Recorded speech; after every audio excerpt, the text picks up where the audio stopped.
हमारे साथ जुड़े रहने के लिए हमारे YouTube चैनल को सब्सक्राइब करें, साथ ही बेल आइकन को दबाएं। नेट्रिक न्यूज की खबरें सबसे पहले देखने के लिए। नमस्कार, स्वागत है आपका नेट्रिक न्यूज में। मैं हूं आपके साथ सपना दुबे।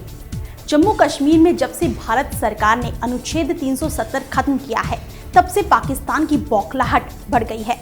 पाकिस्तान एक के बाद एक फैसला लेता जा रहा है। पहले दोनों देशों के बीच चलने वाली ट्रेन सेवाएं रद्द कर दी, इसके बाद बस सेवा रद्द कर दी और अब अलग अलग देशों से कश्मीर की दुहाई देकर कश्मीर मुद्दे पर हस्तक्षेप करने की बात कर रहा है।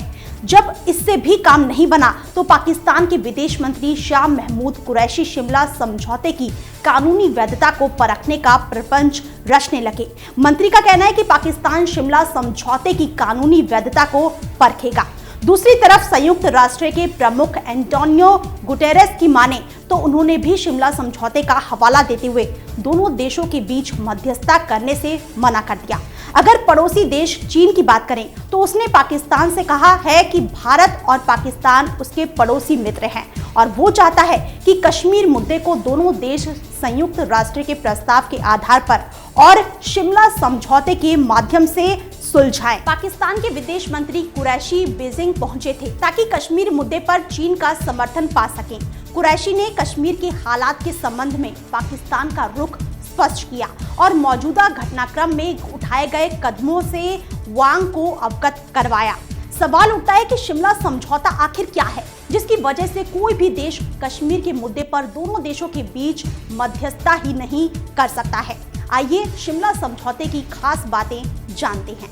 1971 में भारत पाक के बीच युद्ध हुआ, जिसमें 90,000 से ज्यादा सैनिकों को बंदी बना लिया गया।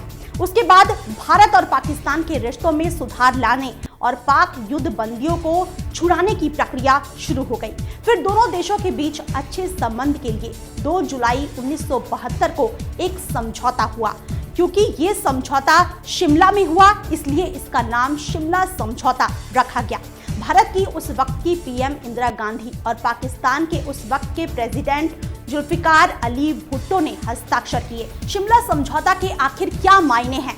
दरअसल दोनों देशों ने आपसी संबंधों को बेहतर करने के साथ साथ शांति बनाए रखने और सहयोग का संकल्प लिया था। समझौते में इसके लिए दोनों के बीच कई सहमति बनी थी। वो सहमति कुछ इस तरह है। दोनों देशों ने 17 सितंबर 1971 को युद्ध विराम किया और फिर समझौते का हवाला देते हुए समझौता होने के 20 दिनों के अंदर दोनों देशों ने अपनी सेना को सीमा में भेजना तय किया। तय हुआ कि दोनों देशों के या सरकारों के अध्यक्ष आने वाले समय में मिलते रहेंगे। दोनों देशों के बीच बेहतर संबंध के लिए अधिकारी बातचीत करते रहेंगे। एक सबसे अहम सहमति ये बनी कि दोनों देशों के सभी विवादों और समस्याओं में तीसरे पक्ष की मध्यस्थता नहीं होगी और इसके शांतिपूर्ण हल के लिए सीधी बातचीत करेंगे। देशों के लोग आसानी से आ जा सकें, इसके लिए यातायात की सुविधाएं होंगी। व्यापार और आर्थिक सहयोग स्थापित किए जाएंगे। ऐसा हो कि किसी समस्या का अंतिम निपटारा ना हो पाए या फिर मामला लंबित हो जाए तो दोनों पक्ष में से कोई भी स्थिति को बदलने की एक तरफा कोशिश नहीं करेगा। ऐसे कृत्य जो शांतिपूर्ण और सौहार्दपूर्ण संबंध के लिए हानिकारक हो, दोनों देश इसके लिए सहायता, प्रोत्साहन या सहयोग नहीं करेंगे। दोनों एक दूसरे की प्रादेशिक अखंडता और संप्रभुता की इज्जत करेंगे। समानता और आपसी लाभ को आधार मानकर एक दूसरे के आंतरिक मसलों में हस्तक्षेप नहीं करेंगे।